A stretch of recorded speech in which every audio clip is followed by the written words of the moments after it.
Dear student, all of you good morning. आज हम लोग पदावली के तीसरे छंद का व्याख्या करेंगे या अध्ययन करेंगे। आइए देखते हैं तीसरा छंद क्या है।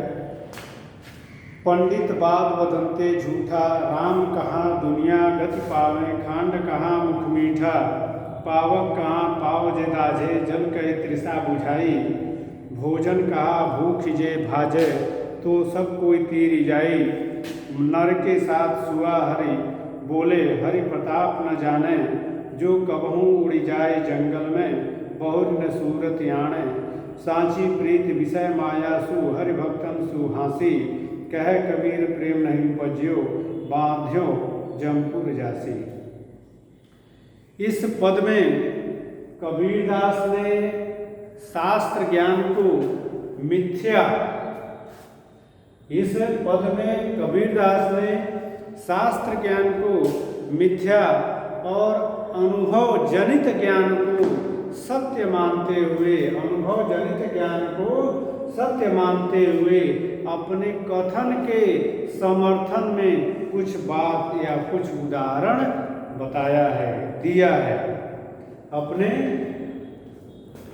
बात के समर्थन में, अपने कथन के समर्थन में कुछ उदाहरण प्रस्तुत किया है। प्रस्तुत आप संदर्भ पूर्वत लिख देंगे। इसके पहले पदावली में जो बताया गया था संदर्भ, प्रसंग के लिए आप लिख सकते हैं। प्रस्तुत छंद में कबीरदास ने शास्त्र ज्ञान को मिथ्या तथा अनुभव जनित ज्ञान को सत्य मानते हुए अपने कथन के समर्थन हेतु कुछ उदाहरण प्रस्तुत किए हैं। ये हो गया आपका प्रसंग। अब इसकी व्याख्या सुनिए। पंडित बात बदलते झूठा।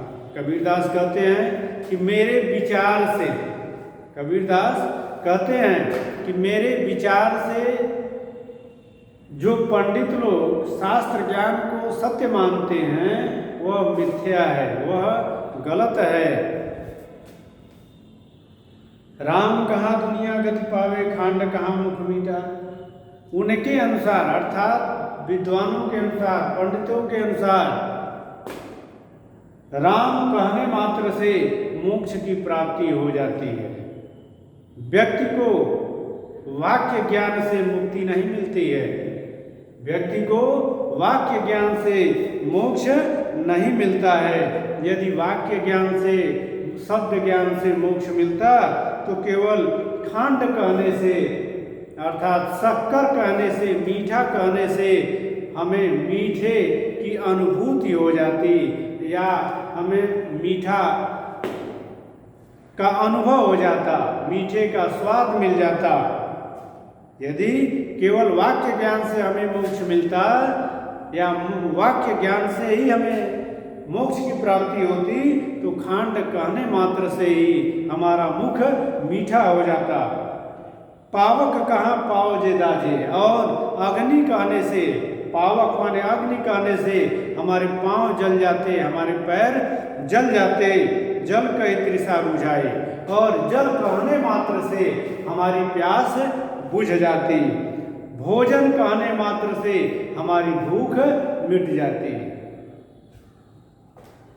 लेकिन भूख तो तभी मिटती है जब हम भर पेट भोजन करते हैं।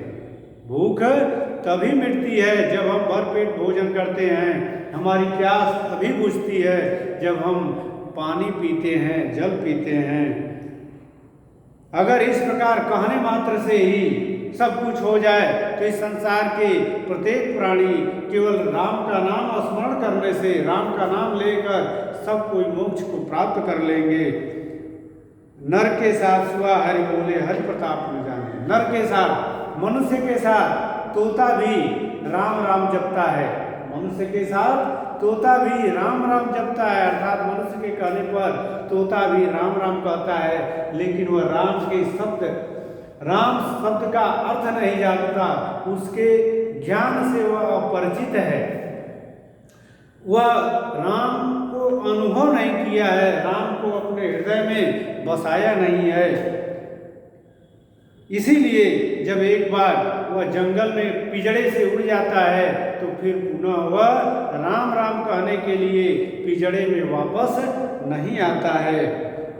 जो कब हम उड़ जाए जंगल में बहुर न सूरत आने, फिर उसे कभी भी राम की या उस पिंजड़े की याद नहीं आती है। जब एक बार तोता जंगल में चला जाता है, पिंजड़े से उड़कर जंगल में चला जाता है, तो फिर उसे न पिंजड़े की याद आती है और न ही उसे राम की याद आती है। क्योंकि इसलिए नहीं याद आती है कि उसने राम को हृदय